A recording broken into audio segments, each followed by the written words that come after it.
गुरु रूप प्यारी साध संगत जी, नानक नाम चढ़दी कला, तेरे भाने सरबत दा भला। यशवंती निरातार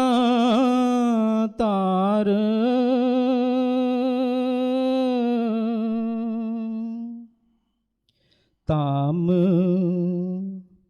पहला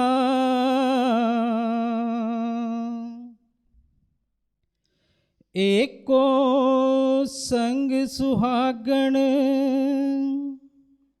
ज्योति ज्योत समाए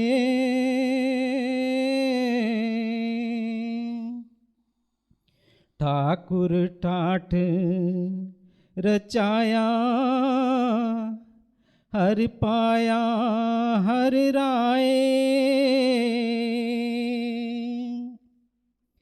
मिले शब्द संग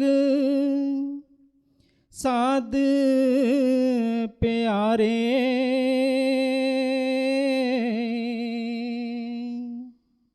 संत राम जग माहे न्यारे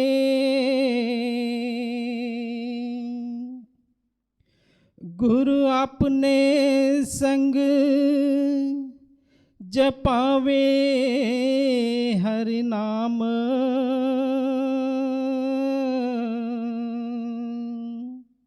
सिमर प्रभ भयो मेहर बान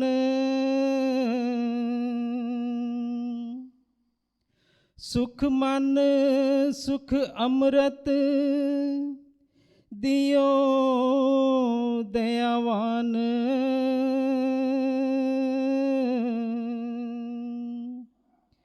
तन मन गुरु धन पूरण पुरख सुजान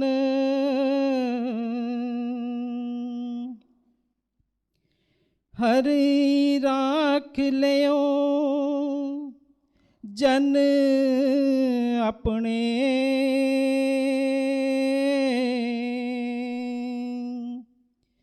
दर्शन राम एको जान यकीन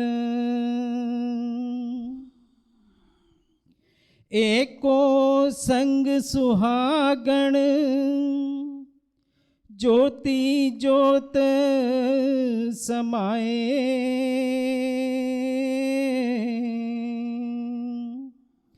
ठाकुर ठाठ रचाया हर पाया हर राय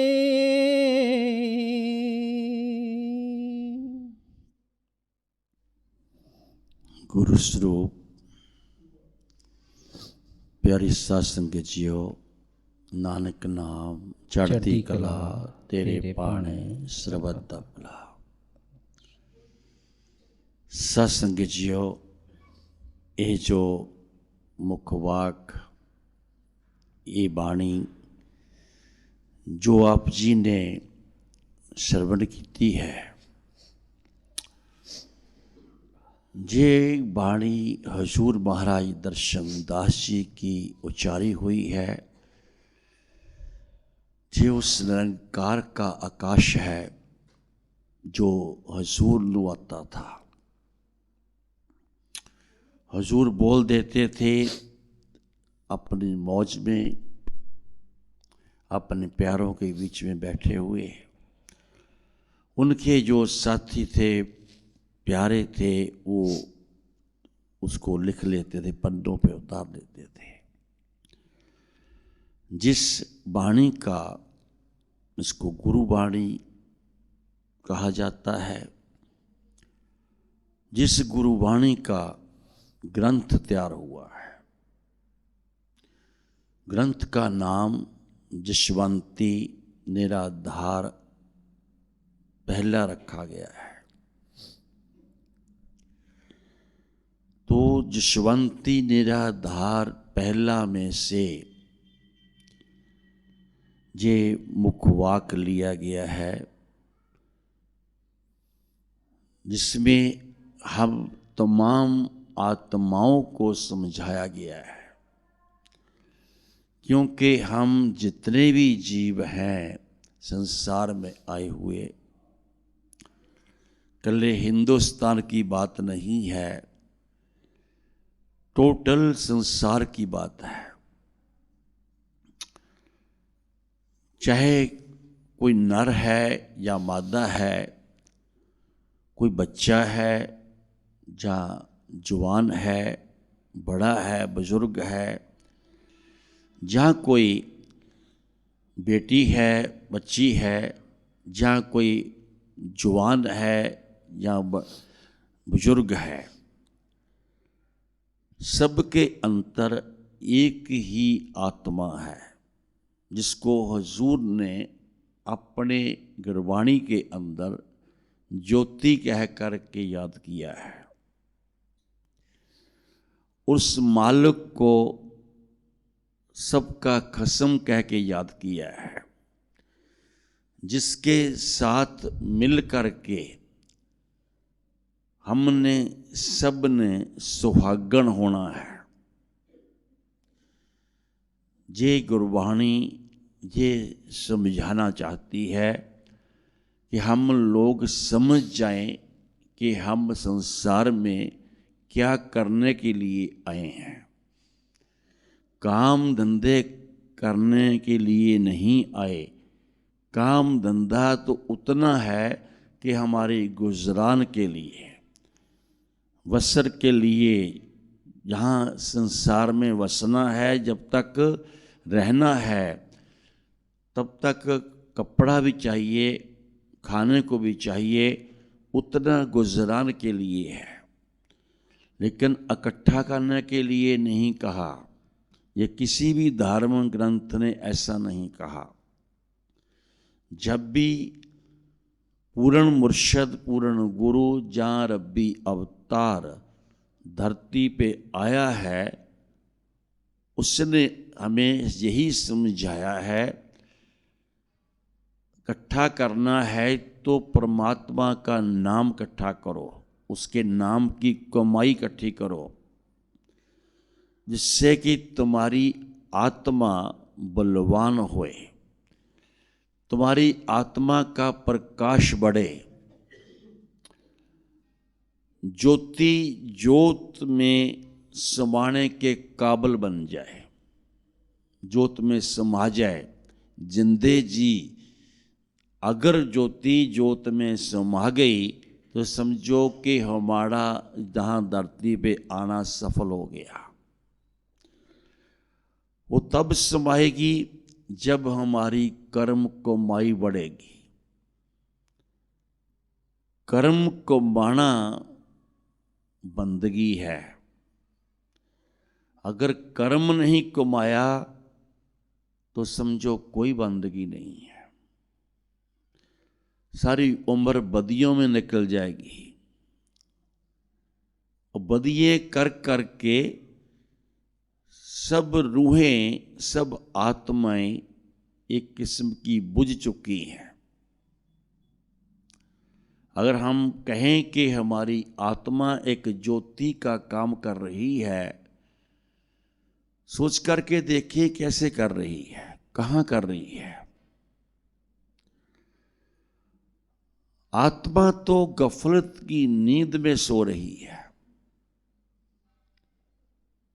अगर आत्मा को जगाना है तो जो हुजूर कह रहे हैं हमें फिर वो करना पड़ेगा। अगर हमने आत्मा को सुहागन नार बनाना है तो हमें वही करना पड़ेगा जो बाकी पहले भी धार्मिक ग्रंथों में गुरु साहिबानों ने हमें समझाया है। हुजूर वही कह रहे हैं, एक को संग सुहागन। हम ये क्यों याद नहीं रखते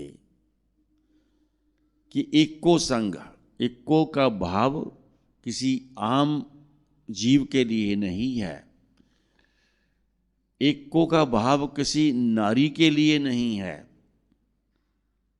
ये वो नारी की बात है जो परमात्मा की अंश है, उसकी बात है कि जग में एको पुरख है, बाकी सगली नार। चाहे कोई संत महात्मा साधु भगत पीर फकीर भी हैं, वो भी पुरख नहीं, वो भी आत्मा है। उसमें भी आत्मा रूपी ज्योति काम कर रही है। उनके साथ वो पुरख काम करता है जिसको एको पुरख कहा गया, जिसको कर्ता पुरख कह सकते हैं, अकाल मूर्त कह सकते हैं, निरंकार कह सकते हैं, परमात्मा कह सकते हैं। वो काम कर रहा है, उनके साथ कर रहा है जो उनका अवतार लेके धरती पे आए हैं। जब जब भी आए हैं वो रब्बी अवतार जो हमारा सब नारियों का, जैसे आत्मिक तौर पे हम नारे हैं, जो हमारा मालिक है, हमारा खसम है, वो अवतार काम कर रहा उनके साथ। ये समझाने के लिए उन्होंने पन्नों पे भी ये बोल के उतरवाया है ताकि किसी की समझ में आ जाए हम कौन हैं, हम क्या हैं, क्या करने के लिए आए हैं धरती पे, और सुहागन हम कैसे बन सकते हैं। भाव उस कर्ता पुरख अकाल मूर्त के साथ जुड़ कर के हम सुहागन नार कहलाएंगे। अगर धरती पे कर्म कमाने का हमें मौका मिला है, हम धरती पे आके वो कर्म करें जिससे हमारी आत्मा बलवान हो सके। धरती पे आके ऐसे साधु की, संत की, महापुरुष की सोबत करें, संगत करें, तो उनका संग पा करके उनका रंग पालें हम। वो रंग उनके ऊपर कौन सा है? राम का रंग है जो उन पे चढ़ा हुआ है, राम का प्रकाश है, परमात्मा का प्रकाश है जो उनके अंतर है, जो उनके रोम रोम में होता है, जो उनके हर नस के अंतर वो प्रकाश काम करता है।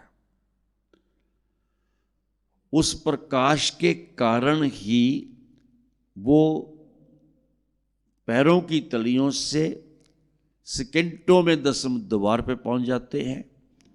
10वें द्वार से भी अगर आगे जाना हो उस मंजिल पे, मंजिलें तो कई हैं रास्ते में, सचखंड जाना हो तो सचखंड तक वो चले जाते हैं। ये उनकी तारीफ है, हर जीव की नहीं, क्योंकि उनको ले जाने वाला उनके साथ है, जिन्होंने पिछले कितने जन्मों से, क्या युगों से उस मालिक के साथ अपना तालमेल बनाया हुआ है, उनके साथ रहते हैं और संसार में सेवा करने के लिए आते हैं, उस मालिक की ड्यूटी करने के लिए आते हैं, संसार पे कर्म करने के लिए आते हैं, कर्म कमाने के लिए आते हैं। जब जीव अंतर से बोलते हैं, जैसे शायद किसी कव्वाल ने ये बयान किया था, लिखा था, बोला था कि दाताजी करो कर्म, दाताजी करो कर्म, अपने गुनाहों को हमें देख के आती है शर्म। समझो कि ये आवाज जब किसी किसी के अंतर उठती है, उठती सबके अंतर है, लेकिन बोलता कोई कोई है, कहता कोई कोई है। जब कहता है तो वो समझाने के लिए कहता है कि हम जिस कर्म को करने के लिए धरती पे आए थे वो हमने नहीं किए, हमने वो कर्म नहीं कमाए, हमने अपनी आत्माओं को खुराक देनी थी, अपनी आत्माओं को खुराक नहीं दी हमने। जिसीलिए कहा हमारी आत्माएं गफलत की नींद में सोई हुई हैं, हमारी आत्माएं बुझ गई हैं। जो कहते हैं कि आत्मा की ज्योति जो है वो जगती है, किसी किसी की जगती है, कोई है ऐसा जिनकी आत्मा की ज्योति जगती है, वरना सब आत्माएं गफलत की नींद का ही जो यहाँ पे संसार में आकर के जिसको निग कह लो, निग मान रही है। पर ये एक कहना भी उस आत्मा के लिए जिसको ज्योति कहा गया है वो ठीक नहीं है। हम लोगों की दिमाग में होता है कि ठीक है आए हैं, जब जाएंगे ये नहीं सोचते जाएंगे कहाँ, कहाँ जाएंगे। श्वास किसी को कुछ समय के लिए मिले हैं, शरीर कुछ समय के लिए मिला है, कर्म कमाने के लिए मिला है। जो जीव सोए रहेंगे वो कर्म क्या कमाएंगे, काय का कर्म कमाएंगे। अगर हर जीव यही सोच पे बैठा है कि काम ही कर्म है, फिर वो कमा के क्या लेके जाता है। अगर काम कर्म है, जहाँ काम धंधा ही कर्म है, फिर यहाँ क्यों छोड़ जाता है वो। कोई भी माँ बाप शरीर छोड़ के जाता है, वो साथ क्यों नहीं लेके जाता। सब बिल्डिंगें यहीं रह जाती हैं, कारें गाड़ियाँ सब यहीं रह जाती हैं, फैक्ट्रियाँ यहीं रह जाती हैं। और कोई नेता है, कोई लीडर है, कोई कुछ भी ओहदे पे है, किसी भी ओहदे पे है, सरकारी ओहदे पे है, जहाँ प्राइवेट बहुत बड़ा कारोबार है, सब कुछ छोड़ गया यहाँ पे, तो जाके साथ क्यों लेके जा सका।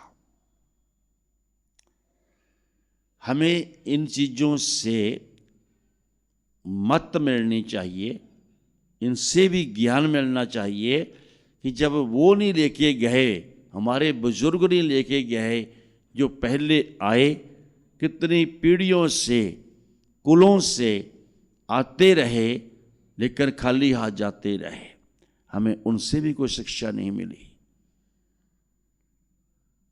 महापुरुष जो है उन्होंने हमें बहुत ढंग से समझाया, कई तरह समझाया, समझाने की कोशिश की, हमें उनसे भी शिक्षा नहीं मिली। हमें क्यों, हमने ध्यान ही नहीं दिया उनकी तरफ। हमें अवतार मिले इस संसार में, सतयुगों से लेकर के कलयुग तक नबी अवतार आए। कहने का भाव रब के अवतार, निरंकार के अवतार आए। उन्होंने हमें बहुत ही प्रेम से पास बैठा करके, सत्संगत में बैठा करके, जैसे कि ऐसा महसूस करवाया कि माँ एक बच्चे को गोद में बैठा करके समझा रही है, गोद में बैठा करके परमात्मा के नाम का रस पिला रही है और हमें जवान करने की कोशिश कर रही है। लेकिन हम उसके कहने में नहीं आए, वो कहते गए, बस हमने सुनी अनसुनी कर दी, ध्यान ही नहीं दिया। जब ध्यान नहीं दिया तो फिर कैसे अमल कैसे होगा? पता ही नहीं चला क्या क्या गया। वो हमारी बुझी हुई ज्योति जो है वो कैसे जवान हो सकती है, प्रफुल्लित कैसे हो सकती है, कैसे हमारे भीतर का अंधेरा जो है उसको मिटा सकती है। इस कमरे में से, हॉल में से लाइट बंद हो जाए, रात का समय हो, कुछ भी नजर नहीं आता। खिड़कियां बंद हों, दरवाजे बंद हों, कुछ नजर नहीं आता। अगर कुछ देखना है, दिया जगाना पड़ेगा, बल्ब जगाना पड़ेगा, ट्यूब जगानी पड़ेगी, तभी तो कुछ पता चलेगा क्या है अंदर। मगर कभी ऐसी सोचो, ये तो कि बाहरी बिल्डिंगें हैं, बाहरी घर मकान है, बाहरी जितनी भी फैक्ट्री हैं, कहीं भी कोई ऐसी लाइट की जब जरूरत पड़ती है, हम क्या करते हैं? बाहरी लाइट तो वहां नहीं जाएगी ना, वहां तो आत्मा जवान होगी, वो कर्म कमाने से होगी। उस कर्म का फल, कर्म का सत्य जो है आत्मा को मिलेगा। आत्मा एक सुरत बनेगी। आत्मा की सोच, आत्मा की सुरत, या कह लो कि 10वें द्वार की तरफ जाएगी। पैरों की तलियों में, जड़ में बैठी है। जड़ से जगाने वाला भी चाहिए, जगवाने वाला भी चाहिए। आत्मा को कैसे जगाया जाता है, जगाने वाला जानता है। आत्मा को कैसे जगवाया जाता है, जगवाने वाला जानता है। साध संगत में हमें क्यों भेजा जाता है? साध संगत की बात क्यों की जाती है? साध की बात क्यों की जाती है? गुरु वाणी जितनी भी है, सब ग्रंथों में जिक्र आता है। साध संग को बहुत ऊंचा माना गया है, ऊंचा माना गया है। हम भी एक साध का रूप बन सकते हैं सब, जब हमारे अंदर सूक्ष्मता आ जाएगी। क्योंकि साध को उच्चा भी और सुच्चा भी माना गया है, ऐसे ही हम भी उच्चे और सुच्चे हो सकते हैं। वाणी कहती है, सुच होए ता प्रभ पाइयै। ये सूक्ष्मता नहीं है, ना विचारों की सूक्ष्मता है, ना भाव सुच्चे हैं हमारे, ना ख्याल सुच्चे हैं हमारे, ना हमारी देखनी सुच्ची है, ना हमारे बोल सुच्चे हैं। सभी अपने अंतर ये ध्यान करके देखें, जो हम बोलते हैं, किसी से बात करते हैं, माँ बाप से भी बात करते हैं, बच्चों से भी बात करते हैं, बड़ों से भी बात करते हैं, क्या हमारे बोल सुच्चे होते हैं? परिवार से पूरा परिवार इकट्ठा बैठा हो, परिवार में बात करते हैं, सोच करके देखिए क्या बोल हमारे सुच्चे होते हैं? सुच्चे बोल तो सबको भा जाएंगे, जो मैले बोल होंगे वो कैसे भा जाएंगे सबके मन को? कड़वे बोल होंगे वो सबके मन को कैसे भा जाएंगे? जब कड़वे बोल बोले जाते हैं, मैले बोल बोले जाते हैं, आपको सबको मालूम है मैले बोलों से परमात्मा ने जुबान दी है, लेकिन कड़वे बोल बोलने के लिए नहीं दी, मैले बोल बोलने के लिए नहीं दी। मैला जितना भी हम बोलेंगे हम उतने और मैले हो जाएंगे। दूसरे को मैला बोलते हैं, वो अगर दूसरा उस मैल को पसंद नहीं करता, वो ग्रहण ही नहीं करेगा, कहाँ जाएंगे? जिसके बोल है उसी के पास जाएंगे। निंदा सुननी जैसे कोई पसंद नहीं करता, जो निंदा कर रहा किसी की भी, वापस तो उसी के पास जाएगी ना। गुरु साहब कहते हैं, निंदा भली किसी की नाही, मनमुख मुग्ध करन। कि मनमुख वो जीव हैं जो दिन रात करते रहते हैं, पड़ोसियों की करते रहते हैं, आपस में मोहल्ले की करते रहते हैं, या कह लो कि शहरों की करते रहते हैं, गांव गांव की करते रहते हैं, देश एक देश दूसरे देश की करता रहता है। गुरु साहब कहते हैं, निंदा भली किसी की नाही। निंदा किसी आम जीव की भी अच्छी नहीं होती, लेकिन करने वाले साधुओं की भी करते हैं, संतों की करते हैं, साथ संगत की करते हैं, यहां तक के पीरों फकीरों की, पैगंबरों की कर देते हैं, अवतारों की कर देते हैं। अब सोचिए कि जो निंदा करने में लगे हुए हैं वो क्या पाएंगे? जबकि गुरबाणी कहती है, निंदा भली किसी की नहीं। किसी की भी निंदा करनी नहीं ठीक है, उससे मैल चढ़ती है, उससे भारा चढ़ता है। दूसरे का भारा वो लोग अपने ऊपर लेते हैं जो निंदा करते हैं। कबीर साहब कहते हैं कि निंदा जिनकी होती है उनको घबराना नहीं चाहिए। क्यों?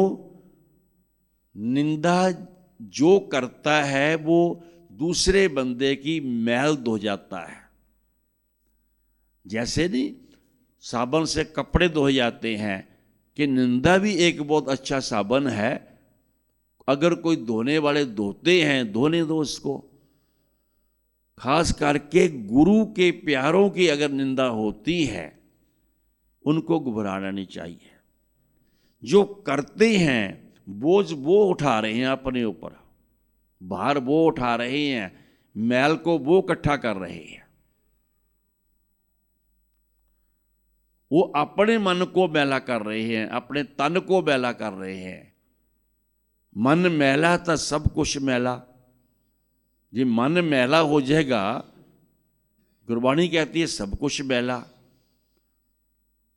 आंखें भी मैली हो जाएंगी, जुबान भी मैली हो जाएगी।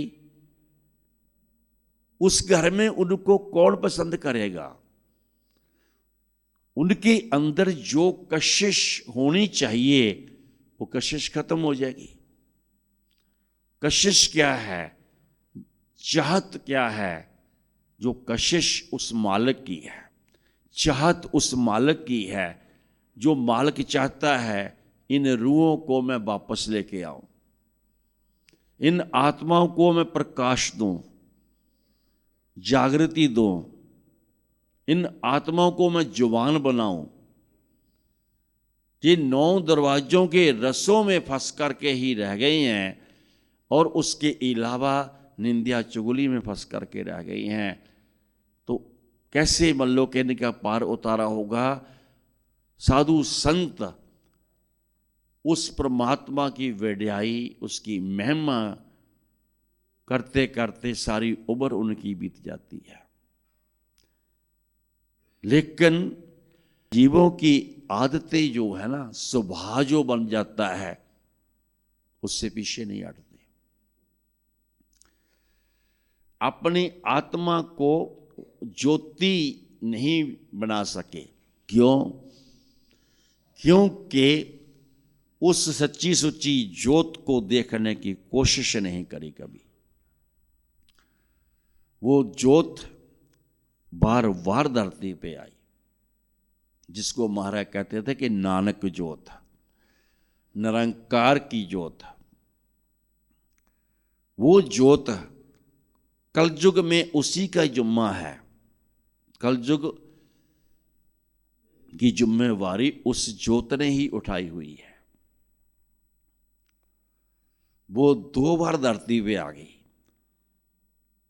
लेकिन अंधी आंखों को नजर नहीं आई।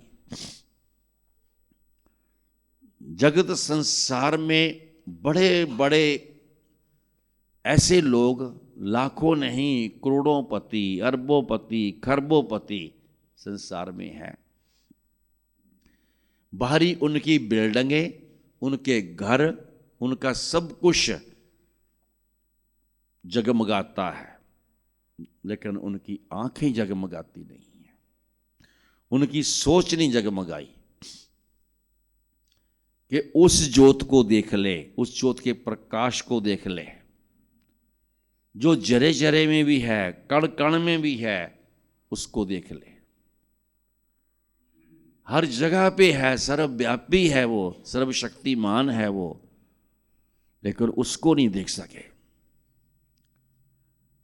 और जैसे आए थे वैसे ही अंधी आंखों से चले गए।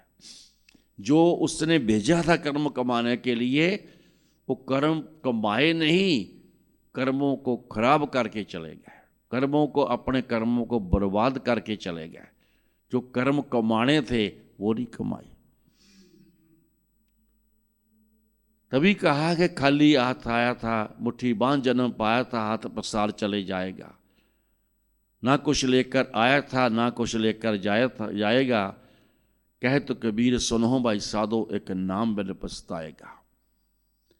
नाम के बिना उस टाइम जी पछताएगा जब देखा कि कोई भी मेरे पास नहीं खड़ा। शरीर तो जल के चला जाएगा, कई मिट्टी में दबा देंगे, कई पानी में बहा देंगे। पास वो मोह माया नहीं होगी फिर, जिस मोह माया को चिपटे रहते हैं सब। वो बाल बच्चे भी नहीं होंगे, कुछ नहीं होगा पास में।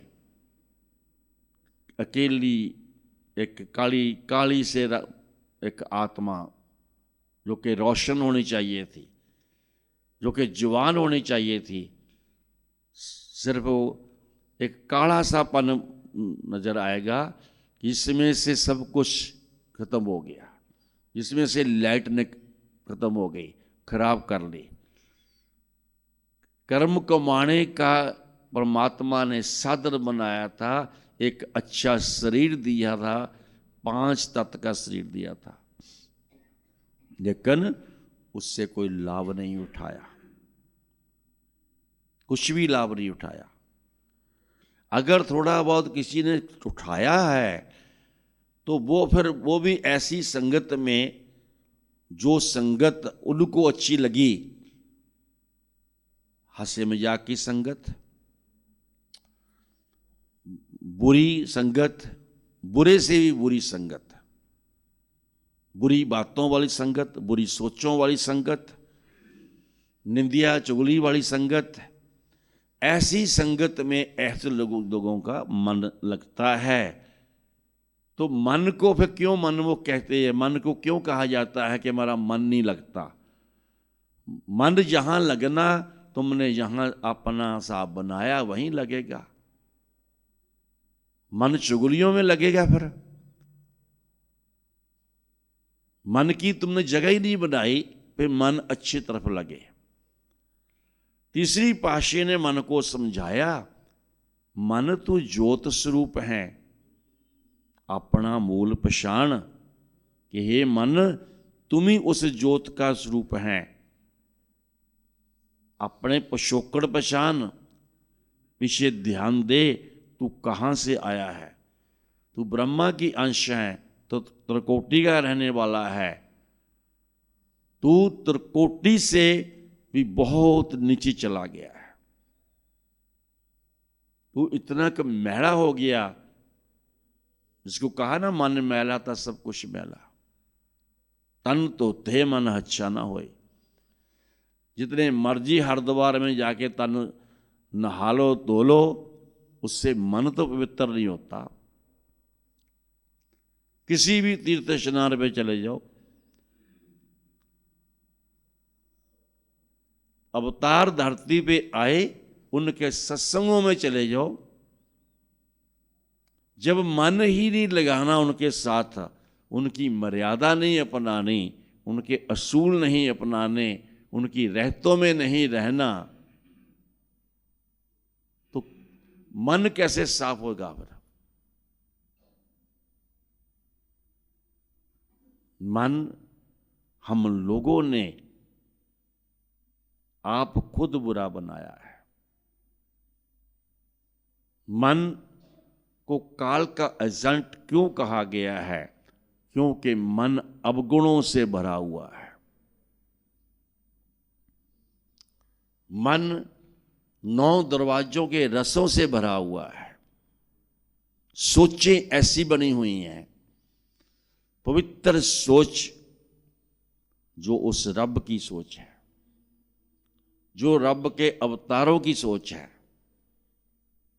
वो सोचों को अपनाया नहीं है, बल्कि उनके ऊपर भी शंके किए हैं। शंका जहां भ्रम, एक ही बात है। उनके ऊपर भी भ्रम किए, इसलिए उनके ऊपर भ्रम करना, उन पे शंका करना, ये एक बहुत ही नीच कर्म होता है, बहुत ज्यादा नीच कर्म होता है। यहां तक कि नारद ने अपने गुरु पे शंका किया और 84 भुगतनी पड़ गई। शंका इतनी बुरी बुरी चीज है, भ्रम इतना बुरा चीज अवगुण है, 84 तक पहुंच जाता बंदा, 84 तक। और 84 से निकलेगा कैसे? ये बड़े बड़े पहाड़, ये भी 84 में आ गए ना। कौन से युग में निकले ये? किसने निकाला इनको? ऐसे ऐसे पेड़ हैं, बड़ के पेड़, पीपल के पेड़। हम एक बार दुबई गए तो पता लगा कि ये जो पेड़ है ना, ये त्रेते युग का है। जो त्रेते से वो खड़ा है और अभी भी हरा भरा है, लेकिन इसका छुटकारा कब होगा कोई पता नहीं है। और कौन सा रास्ता है छुटकारा करने का? इसका छुटकारा हो जाए कब जाके 84 से निकलेगा? कब जाकर के आखिरी जून में आएगा? लाइन लगी पड़ी है, 84 लाख जूनों की लाइन लगी पड़ी है। कितने युग बीत जाएंगे, हजारों युग बीत जाएंगे, हजारों युग बीत। ये 4 युग ही नहीं है कि 4 युग खत्म हो गए तो उसके बाद बस हम फिर मुड़ के इंसान बन जाएंगे। ऐसा कुछ नहीं है। 84 में से निकलना असंभव है। अगर वो कहीं चाल है, उसकी मौज कहीं आ जाए तो अलग बात है। इसलिए हमें मनोखा जामा मिला है। 84 लाख की जूने भुगतने के बाद हम इस जामे में आए हैं। इससे लाभ उठाना चाहिए। शंके जीव किसी पे करते हैं, पढ़ते अपने आप पे हैं। भ्रम किसी और पे करती है, भ्रमों का नतीजा उनको भुगतना पड़ता है। ये भुगतान, जब भुगतान करना होता ना, किस चीज का करना पड़ता है, तो बहुत मुश्किल पड़ती है। उस टाइम ऐसा महसूस होता है कि मेरा इस दुनिया में कोई भी नहीं है, मेरे पास कोई भी नहीं है, मेरे को सहारा देने वाला कोई भी नहीं है। ये सोच जो है ना, इसलिए सोच को संवारना होता है, इसलिए जुबान को संवारना होता है, इसलिए अपने कानों को भी समझाना होता है। सुनने को दुनिया के अंदर अच्छी बातें सुनने का भी महापुरुषों का परमात्मा ने सारा कुछ बनाया हुआ है, नेक रास्ते दिए हुए हैं, नेक साधन बनाए हुए हैं, मगर उसकी तलाश नहीं करनी। गुरु घर दिए हुए हैं, कुछ ऐसे ऐसे निंदक होते हैं, ऐसे ऐसी बुराइयों वाले होते हैं, उनको तो एक ही है, क्या हो जाएगा, बुरे तो हम हैं ही हैं, बुराइयां तो हम करते ही हैं। ठीक है, उनको उनका कुछ नहीं होता ना, उनके लिए 84 खुली है, परमात्मा कब रोकता फिर? परमात्मा तो उस प्रेम से रोकता है कि ये मेरा अंश थे। जब अंश ही खत्म कर लिया, अपने आप को खत्म कर लिया, अवतारों की बात नहीं माननी, संतों की बात नहीं माननी, पीरों पैगंबरों की बात नहीं माननी, तो बाकी किसकी माननी है? जिन्होंने मानी उनका मन मैला नहीं हो सकता। गुरु साहब कहते हैं, मेरा मन लागा, मेरा मन लगा हर राम प्यारे। कि मेरा मन लगा कहां? राम के साथ, प्यारे राम के साथ लगा, उस राम के साथ लगा है। गुरु साहब ने तभी कहा, मन तो ज्योत स्वरूप है। किसको कहा? अपने मन को कहा कि तू हल्की सी भी किसी की बात पे अमल नहीं करना, किसी की अपनी सोच कैसी भी हो, तू क्यों अमल करता है? महाराज दर्शन दास कहते हैं मन के बारे में कि मन तू अमृत पी, उस मालिक का नाम अमृत रस पी, कि नानक तुझ पे तब मेहर करेगा, जो निरंकार है वो तुझ पे मेहर करेगा। अपने मन को कहा, ऐ मेरे मन तू अमृत रस पी, अमृत शब्द का ध्यान कर, अमृत रस का ध्यान कर। ये उसकी मेहर चाहता है। तो अब उन्होंने अपने मन के ऊपर लेके बात कही किसको है? हम सब संसार के जीवों को।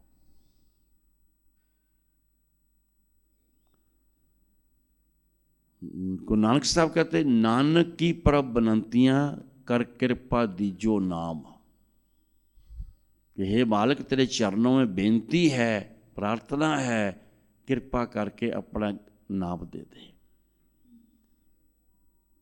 हमें उन्होंने नाम मांगने का तरीका सिखाया है, ढंग सिखाया है,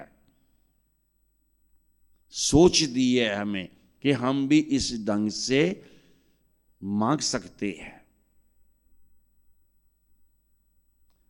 अमृत नाम निधान है, मिल पीवो पाई, कि मिल करके पियो, ता जाके सुख मिलेंगे। जिस सिमरत सुख पाई है सब तिखा बजाई।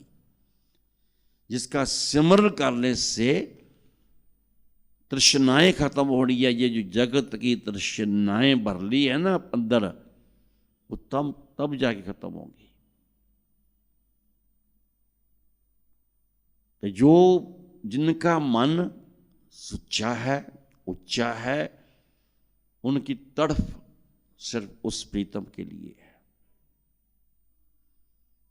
वो कहते हैं कि मेरा मन लागा राम प्यारे, मेरे राम के साथ जो मेरे अंदर रमा हुआ है, मेरे रोम रोम में रमा हुआ है, मेरा मन तो उसके साथ लगा हुआ है। जहां कहती है मेरा मन तो उस ज्योत के साथ लगा हुआ है, एक उच्ची सुच्ची ज्योत है। जब मन लग जाएगा उस ज्योत के साथ, तो कर्म भी मन वो कमाएगा, जिससे मन को भी शांति मिले, मन की भटकन खत्म हो, मन मौन हो जाए, मन मुनि बन जाए, मन मुनिवर बन जाए। आत्मा तो अपने आप बन जाएगी। मन ही तो है जो रुकावट है सबसे बड़ी रास्ते में।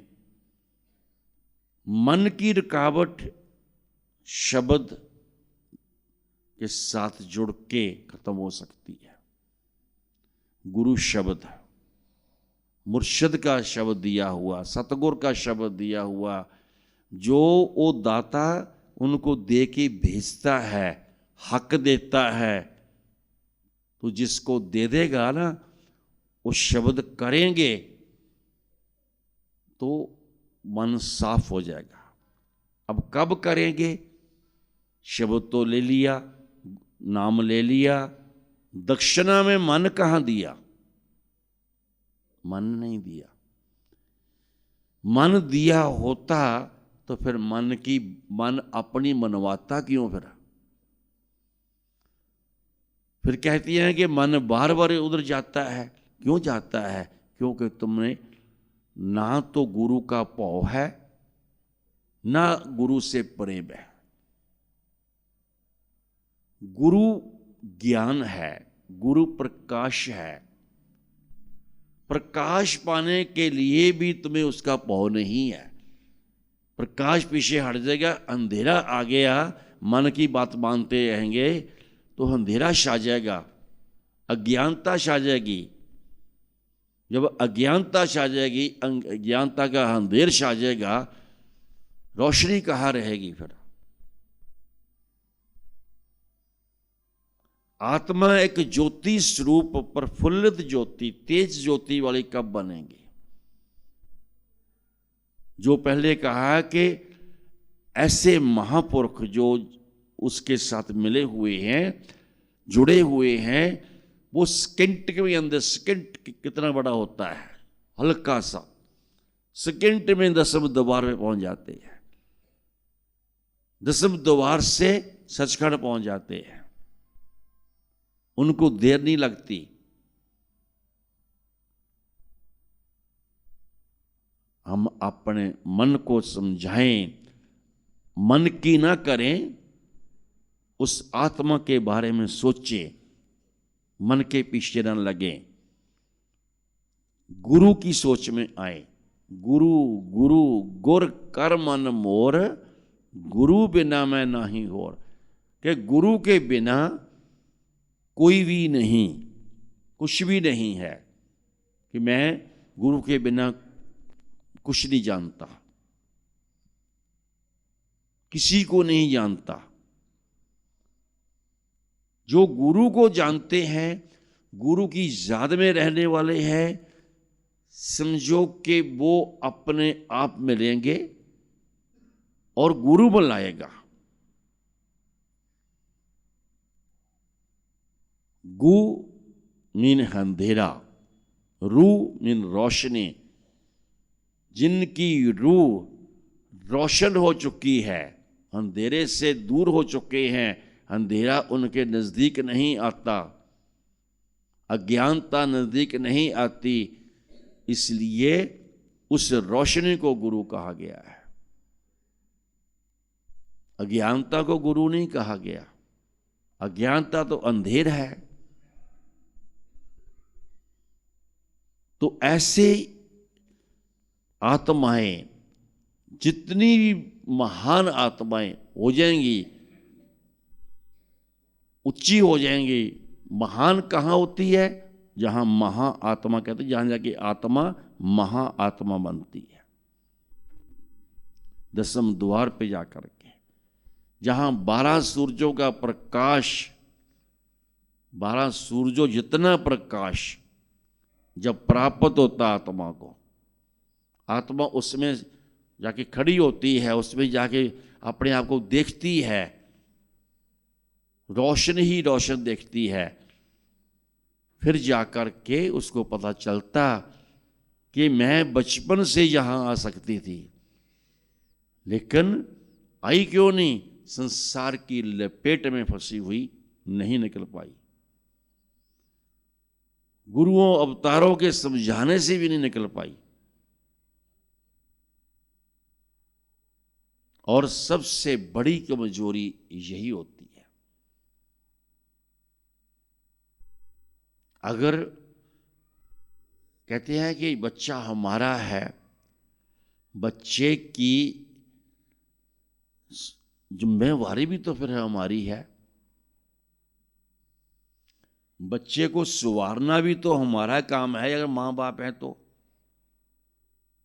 बच्चे की आदतें संवारना, स्वभाव को संवारना, वो भी तो हमारा काम है ना।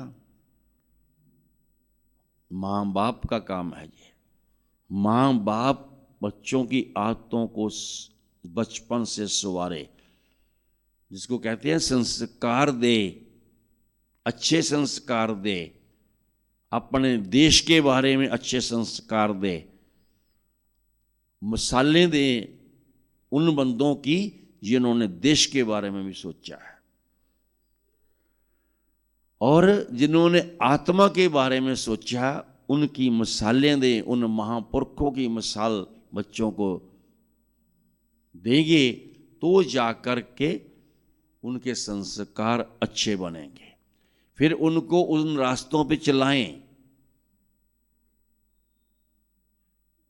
उनको चलना सिखाएं उस रास्ते पे।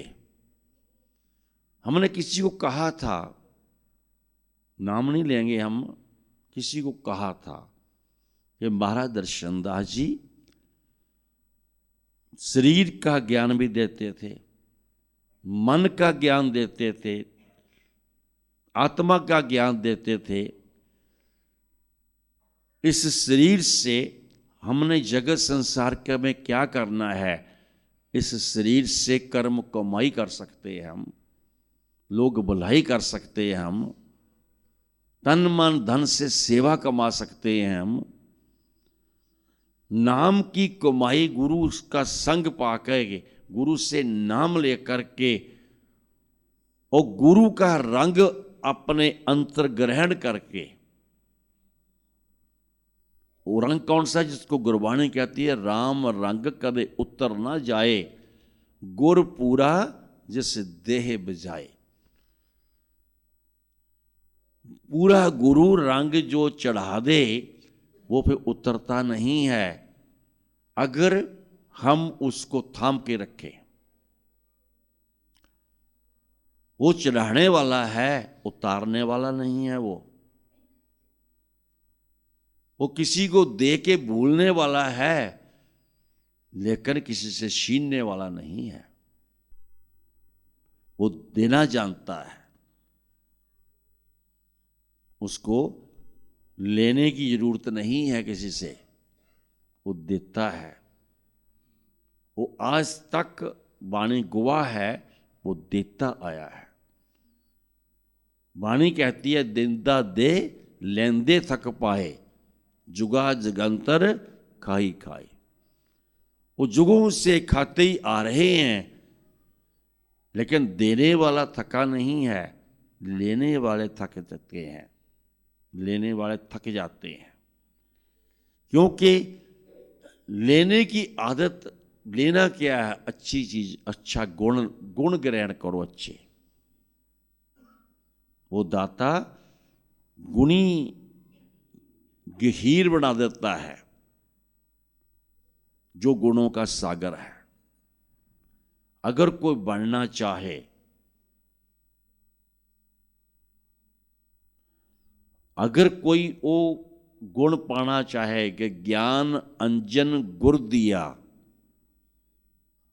आगारा गुरु का नाम, ज्ञान अंजन गुर दिया, अज्ञान अंधेर विनाश, अज्ञानता का अंधेर विनाश हो जाता जिससे।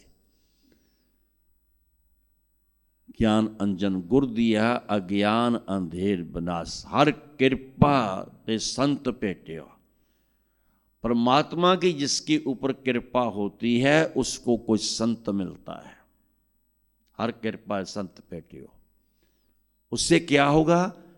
जिसने उस संत की कदर पाली और हर की, परमात्मा की कदर पाली कि परमात्मा ने ऐसी कृपा कर दी, हमें संत मिला दिया, और फिर उसकी भी कदर हर से भी ज्यादा, हरि से ज्यादा कदर। क्यों? कि उसने हमारे लिए संभाल के रखा था, हमारे लिए दिया है।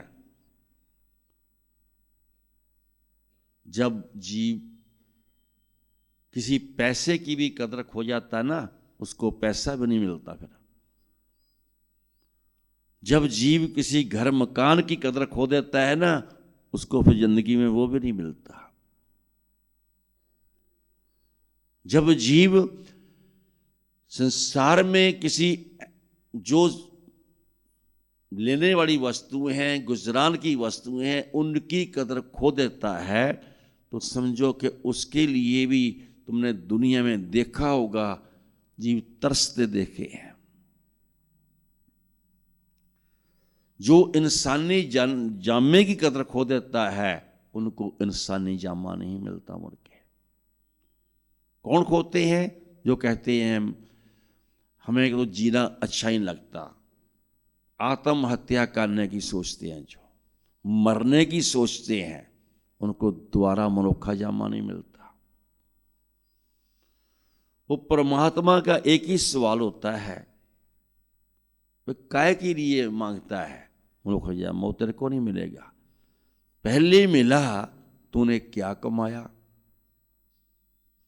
क्या फायदा लिया मनुखे जामे से? तुम्हें 5 तत्व पूरे दिए, हवा, मिट्टी, पानी, आकाश और अग्नि तत्व पूरे दिए, जो जानवरों के पास नहीं है। इसीलिए तो वो 84 में है, वो 84 जूनों में इसी कारण है वो कि उन्होंने कभी मनुखे जामे की कदर नहीं पाई, 5 तत्वों की कदर नहीं पाई, इसलिए वो 84 में चले गए। ये तो एक एक श्वास उसके लेखे लगाना पड़ता है। इस मनुखे जामे में जिन्होंने श्वास उसके लेखे लगा दिए। नाम लेने का मतलब ये है कि नाम लेके श्वासों में बसा लेना। माला फेरते हैं ना, माला, माला के लिए भी कहते हैं माला लक्कड़ ठाकर पत्थर तीर्थ सब्बे पानी, एक नाम बिन सुथरिया वेदां सब कहानी। जितने मर्जी वेद पढ़ लो, जे अमल नहीं करना तो फिर उसका फायदा क्या है? पढ़ने से कुछ नहीं होता, बात अमल करने से बनती है। कितने धार्मिक ग्रंथ ऐसे ऐसे हैं भाई, बहुत ही लोग हैं कुछ ऐसे जिन्होंने रटे हुए हैं, मुंह जुबानी पढ़ सकते हैं, कुरान की आयतें मुंह जुबानी पढ़ सकते हैं, देख के पढ़ने की जरूरत नहीं है। और ऐसे ऐसे ब्राह्मण हैं जो मुंह जुबानी भगवत गीता पढ़ सकते हैं। बात तो ये है उसका रस कहाँ है, उस रस को किन्होंने पाया, वेदों के रस को किन्होंने पाया, गुरु ग्रंथ साहब के रस को किन्होंने पाया। जबकि सर्व सांझी बाणी कहा गया उसको, फरीद साहब की बाणी, 6 गुरुओं की बाणी, कबीर साहब की बाणी और नामदेव की बाणी, भट्टों की बाणी, इतनी बाणी जिसके अंतर आई, एकत्रित करके एक संझा ग्रंथ बनाया। किसके लिए? संझा साझी वार्ता सिखाई, और हर मनुष्य के लिए, हर मानव के लिए। किसने जाना, किसने माना, किसने उसके बारे में सोचा, किसने उसकी पहचानने की, एक एक अक्षर को पहचानने की सोची, बात सोची कुछ, ये अक्षर क्या बोलते हैं, ये तुक क्या कहती है। और हर जगह से उल्टी राहों से बचने के लिए पंचम पातशाह ने सुखमनी साहब उस मालिक के आगे फरियाद करके वो दिया, सुखमनी साहब का, ताकि वो जी पढ़े जो निंदिया चुगली में पड़े रहते हैं, अपना जीवन खराब करते हैं, जो अज्ञानता को वाजे मार रहे हैं, अज्ञानता में फंसे हुए हैं, जो उन्होंने जहां तक के निम्रता जितनी ज्यादा आ जाए उतनी अच्छी है, निमाणा पर जितना ज्यादा आ जाए उतना अच्छा है। उन्होंने 16वीं अष्टपदी पे जाके पंचम पातशाह वो देखा कि सुखमनी साहब की आकाशवाणी थी वो बंद हो गई, एक विद बनी, दूसरों को संवारने के लिए भी बनती है, दूसरों को मान देने के लिए भी बनती है, ये विद है। पंचम पातशाह डंडौत बंदना करते हुए श्रीचंद के पास गए हैं, बाबा श्रीचंद गुरु नानक साहब के जो पुत्र थे, पिछले जन्म में उनका देखे तो हैरानगी हो जाएगी जिनको पता नहीं है, वो गोरख थे, गोरखनाथ। जब वहां पे गोरखनाथ के साथ बात गोष्ठ चल रही थी, गोरखनाथ नहीं मर रहा था, अपने जो भी उन्होंने कमाया था वो बार बार आगे रख रहा था, वो कई कुछ बन जाता था, जो बन जाता था वो महाराज ढूंढ लेते थे, फिर तुझे यहां पे है, उसको आवाज मार के निकाल लेते वहां से। फिर कहने लगे गुरु नानक साहब, भाई तुमने तो कई खेडे खेड ली, कई कुछ बन के दिखा दिया, मगर हम अब छुपते हैं तो हमें ढूंढना कहाँ। अब साथ में ये भी कह दिया, अगर ना ढूंढे जाएं तो ये बताना, हमें फरियाद कर देना, दुआ कर देना कि वापस आ जाओ, हमसे नहीं ढूंढा जाता।